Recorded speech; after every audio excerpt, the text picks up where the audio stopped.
ठीक है, हम फिर से यात्रा पर निकलने वाले हैं। फिर से हम निजी पत्रों में लौट रहे हैं, वे पत्र जो यीशु मसीह ने 7 कलीसियाओं को लिखे थे। मैं एक बाइबल विद्वान के इस उद्धरण को पढ़कर शुरू करना चाहता हूं। उन्होंने यह कहा, लोग पवित्रता की ओर बहाव में नहीं जाते, लोग धार्मिकता की ओर स्वाभाविक रूप से नहीं बढ़ते। हम समझौते की ओर बह जाते हैं और इसे सहिष्णुता कहते हैं। हम अवज्ञा की ओर बह जाते हैं और इसे स्वतंत्रता कहते हैं। प्रियजनों, मैं इससे अधिक सहमत नहीं हो सकता। यह केवल मसीह के लिए ही नहीं बल्कि एक सच्चा खतरा है। यह हर स्थानीय कलीसिया के लिए भी एक खतरा है। और जैसे ही हम प्रकाशित वाक्य अध्याय 3 में फिर से प्रवेश करते हैं, हम पाएंगे कि प्रभु ने इन 3 कलीसियाओं को 3 और पत्र लिखे हैं। अब इन कलीसियाओं में से 2 सच्चाई से गंभीर रूप से भटक रही हैं। अध्याय 3 का पहला पत्र सार्दिस की कलीसिया को दिया गया है और प्रभु यूं कहें तो पत्र पर हस्ताक्षर करते हैं पद 1 में अपने बारे में यह वर्णन देते हुए कि वह वही हैं जिनके पास परमेश्वर की 7 आत्माएं और 7 तारे हैं। फिर से प्रियजनों, 7 का अर्थ है पूर्णता, सिद्धता या परिपूर्णता। पवित्र आत्मा हर स्थिति को पूरी तरह और पूरी गहराई से समझता है। वह हर हृदय की पूरी तरह से जांच करता है। और यहां यह बहुत महत्वपूर्ण है क्योंकि आप जानते हैं, बाहरी रूप से देखने पर सार्दिस की कलीसिया काफी अच्छी स्थिति में दिखती थी, लेकिन प्रभु यहां पद 8 के अंतिम भाग में कहते हैं, तुम्हारी जीवित होने की प्रतिष्ठा है लेकिन तुम मरे हुए हो। देखिए, उसकी पूर्ण और सूक्ष्म समझ इस दिव्य निदान को देती है। कलीसिया की जीवित उत्साही कलीसिया होने की प्रतिष्ठा थी, लेकिन प्रियजनों, प्रतिष्ठा और वास्तविकता बहुत अलग हो सकते हैं। यीशु यहां पद 2 में कहते हैं कि उनके कार्य परमेश्वर की दृष्टि में पूर्ण नहीं थे। अब इसका अर्थ यह है कि उनका अतीत शानदार था, लेकिन वर्तमान में उनके पास कोई महत्वपूर्ण कार्य या सेवा नहीं थी। इसलिए उन्हें अपनी आत्मिक नींद की वास्तविकता से जागना आवश्यक था। और यीशु इस पत्र में उनके अपने इतिहास की ओर संकेत करते हैं, जिसे वे अवश्य याद करते होंगे। सार्दिस का किला शहर एक ऊंचे पहाड़ की चोटी पर स्थित था और उसकी 3 दिशाओं में खड़ी चट्टानें थीं, इसलिए वह स्वाभाविक रूप से 3 ओर से सुरक्षित था। सदियों पहले जब राजा साइरस ने सार्दिस पर चढ़ाई की थी, तो वह उसमें प्रवेश का कोई रास्ता नहीं ढूंढ पाया था। अंत में उसने किसी भी सैनिक को इनाम देने की घोषणा की जो शहर में प्रवेश का रास्ता खोज सके। एक सतर्क सैनिक जिसका नाम हियरॉइड्स था, एक दिन बस देख रहा था, तभी शहर की दीवार पर तैनात एक प्रहरी ने गलती से अपनी हेलमेट चट्टान से नीचे गिरा दी और बिना रुके वह प्रहरी दीवार के ऊपर से चढ़कर उस खड़ी चट्टान से नीचे गया, अपनी हेलमेट उठाई और फिर ऊपर चढ़ाया। हियरॉइड्स ने उस जगह को ध्यान से देख लिया जहां वह सैनिक नीचे उतरा था, और उसी रात वह कुछ योद्धाओं के छोटे दल को उसी रास्ते से ऊपर ले गया जहां उन्होंने हाथ पकड़ने के लिए छोटे छोटे छेद बना रखे थे। जब वे ऊपर पहुंचे तो उन्होंने देखा कि शहर के प्रहरी सो रहे थे। दीवार की कोई निगरानी नहीं थी और शहर पकड़ा गया। अचानक, अगर आप यकीन करें तो सदियों बाद इतिहास ने खुद को दोहराया और सार्दिस फिर गिर गया। दूसरी बार भी जब सैनिकों का एक दल उसी तरह शहर में घुसा तो प्रहरी सो रहे थे। तो प्रियजनों, यह कोई संयोग नहीं है कि यीशु ने 2 बार सतर्क रहने की बात पर जोर दिया है। वह यहां पद 2 में कहते हैं, जागो और जो कुछ बचा है उसे मजबूत करो। और पद 3 में, यदि तुम नहीं जागे तो मैं चोर की तरह आऊंगा और तुम्हारे विरुद्ध आऊंगा। आत्मिक रूप से वही मत दोहराओ जो तुम्हारे शहर के साथ शारीरिक रूप से हुआ था। सार्दिस की कलीसिया को जागने की जरूरत थी। आध्यात्मिक खतरा है। यह खतरा है कि वे उन सत्यों से दूर हो सकते हैं जो उन्हें सिखाए गए थे। अब अगला पत्र फिलाडेल्फिया की कलीसिया को लिखा गया है और यीशु यहां फिर से पद 7 में, जैसा कि पत्र शुरू होता है, स्वयं का वर्णन करते हैं। वह जो खोलता है और कोई नहीं खोल सकता, वह बंद करेगा जो बंद करता है और कोई नहीं खोल सकता। फिर वह इस कलीसिया से कहता है, मैंने तुम्हारे सामने एक खुला द्वार रखा है जिसे कोई बंद नहीं कर सकता। यह पद 8 है। अब वह सेवा के बड़े अवसर के द्वार की ओर इशारा कर रहा है। प्रेरित पौलुस ने भी अक्सर सेवा के खुले द्वारों का उल्लेख किया है। उसने कुरिन्थियों को लिखा कि मेरे लिए प्रभावशाली कार्य हेतु एक बड़ा द्वार खुला है, बहुत विरोधी हैं। 1 कुरिन्थियों 16:9। मुझे उसका आत्मा बहुत पसंद है। मेरे पास सुसमाचार के लिए एक खुला द्वार है। अरे पौलुस, तुम्हें यह कैसे पता चला? मेरे खिलाफ बहुत से विरोधी हैं।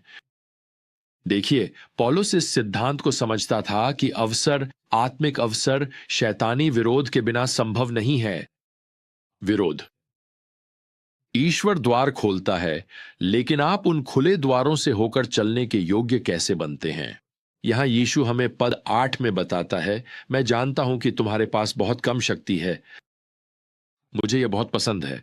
वह यह नहीं कहता कि तुम्हारे पास सब कुछ है, तुम्हारे पास बड़ी शक्ति और आत्मिक सामर्थ्य है। नहीं, तुम्हारे पास बस थोड़ी सी शक्ति है। देखिए, उनके पास वास्तव में अपने आप में कोई शक्ति नहीं थी, लेकिन वे परमेश्वर पर भरोसा करते थे, मसीह पर, और वही काफी था। यीशु यहां उनकी सराहना करता है। वह कहता है, तुमने मेरे वचन को माना है और मेरे नाम से इनकार नहीं किया है। आप जानते हैं, इस पत्र में प्रभु की ओर से एक भी नकारात्मक शब्द नहीं है। वास्तव में वह इस कलीसिया को और हर उस कलीसिया को जो उसका अनुसरण करती है यह वादा देता है। पद 10, क्योंकि तुमने मेरे धैर्य के वचन को माना है, मैं तुम्हें उस परीक्षा के समय से बचाए रखूंगा जो पूरे संसार पर आने वाली है, ताकि पृथ्वी पर रहने वालों की परीक्षा हो सके। यह कलीसिया युग पर लागू होता है। प्रियजनों, 2000 वर्षों से कलीसिया ने सताव और विरोध सहा है, कुछ स्थानों पर दूसरों की तुलना में कहीं अधिक। लेकिन यीशु यहां कहते हैं कि कलीसिया उस परीक्षा को नहीं झेलेगी जो पूरे संसार पर आने वाली है। यहां कोई स्थानीय समस्या नहीं है, यह वैश्विक है। यह आने वाले क्लेश काल की ओर संकेत है, और यीशु प्रभावी रूप से अपनी कलीसिया से वादा कर रहे हैं कि वे इस वैश्विक क्लेश के समय का अनुभव नहीं करेंगे। वास्तव में यीशु यहां पद 11 में कहते हैं, मैं शीघ्र आ रहा हूं। यह भाषा उनके शीघ्र आगमन की ओर संकेत करती है। शीघ्र का अर्थ है कि वे किसी भी क्षण लौट सकते हैं। यह उठा लिए जाने, रैप्चर की ओर संकेत है। वह कलीसिया को उठा ले जाएगा। इस कठिन समय के आने से पहले, जब यह क्लेश काल प्रकट होगा और यह पूरी पृथ्वी, पूरे मानव जाति पर प्रकट होगा। अब इस अत्यंत उत्साहवर्धक पत्र के विपरीत हम अब लाउदिकिया की कलीसिया को लिखे गए अंतिम पत्र पर आते हैं। यीशु यहां पद 15 और 16 में इस कलीसिया को संबोधित करते हैं। वह उनसे कहते हैं, तुम न तो ठंडे हो और न ही गर्म। काश कि तुम या तो ठंडे होते या गर्म, इसलिए क्योंकि तुम गुनगुने हो और न तो गर्म हो न ठंडे, मैं तुम्हें अपने मुंह से उगल दूंगा। अब गर्मी के दिन ठंडा पानी जैसा कुछ नहीं होता, यह ताजगी देता है। या ठंडे दिन पर गर्म पानी आरामदायक होता है। गुनगुना पानी न तो यह है न वह। गुनगुना होना बाइबल में समझौते का प्रतीक है। समस्या यह है कि इस कलीसिया के लोग, वे अपने खतरे को समझ ही नहीं रहे हैं। वे एक काफी आरामदायक शहर में आराम से रह रहे हैं। लाउदिकिया ऐसे वस्त्र बनाता था जो पूरे जात विश्व में निर्यात किए जाते थे।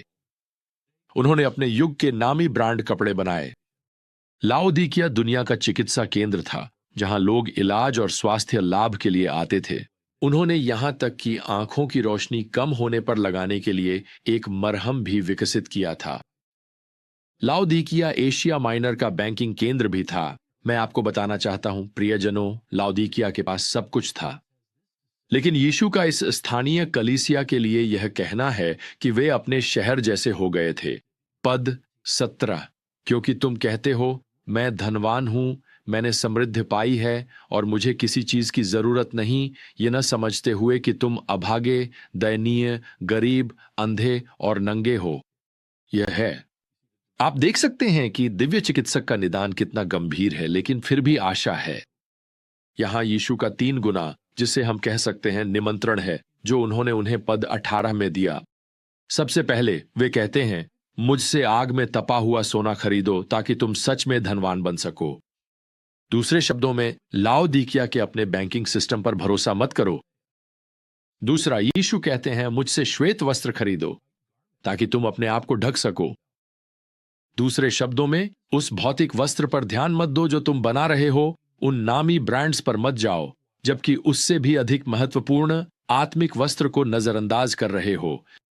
अंत में यीशु यहां कहते हैं, मुझसे मरहम खरीदो जिससे अपनी आंखों पर लगा सको। दूसरे शब्दों में, तुम्हारे पास शारीरिक दृष्टि के लिए अपना घर का बना मरहम है, लेकिन वह उतना महत्वपूर्ण नहीं है जितना तुम्हारी आत्मिक दृष्टि। अब यीशु ये निमंत्रण पद 20 में लिखते हैं, देखो मैं द्वार पर खड़ा हूं और खटखटा रहा हूं। यदि कोई मेरी आवाज सुनता है और दरवाजा खोलता है तो मैं उसके पास आऊंगा और उसके साथ भोजन करूंगा और वह मेरे साथ। यह कहने का एक और तरीका है कि इस कलीसिया में कुछ आशा बाकी है। यहां जो बात कही गई है उसे अक्सर अविश्वासियों के लिए सुसमाचार प्रचार के रूप में इस्तेमाल किया जाता है, लेकिन वास्तव में यह विश्वासियों के लिए एक निमंत्रण है। यह एक कलीसिया को निमंत्रण है कि वे प्रभु को अंदर आने दें, आज्ञाकारिता के माध्यम से निकट संगति में सहभागिता करें। फिलाडेल्फिया खुला द्वार वाली कलीसिया है, लाउदिकिया बंद द्वार वाली कलीसिया है। द्वार, उन्होंने मसीह के साथ संगति तोड़ ली है, वे प्रभावी रूप से उन्हें बाहर ही रखे हुए हैं। मैं सोचता हूं आज कितनी कलीसियाएं ऐसा कर रही हैं। कोई भी अंदर आ सकता है बस यीशु को छोड़कर। खैर, यहां यीशु दरवाजा तोड़कर अंदर नहीं आएंगे। आप देखेंगे कि वह दस्तक दे रहे हैं। वह कृपा पूर्वक एक पश्चातापी कलीसिया से अनुरोध कर रहे हैं कि वे उन्हें अपनी संगति में वापस स्वीकार करें। तो प्रियजनों, आइए इसे अपने जीवन में लागू करें। आइए सुनिश्चित करें कि हमारे दिल खुले हों उनके लिए। आइए सुनिश्चित करें कि हम उनके वचन से दूर न जा रहे हों। आइए आज अपने उद्धारकर्ता के साथ संगति में चलें। तो जब तक हम फिर से यात्रा शुरू न करें, प्रभु यीशु मसीह का अनुग्रह, परमेश्वर का प्रेम और पवित्र आत्मा की संगति आप सभी के साथ रहे। आमीन।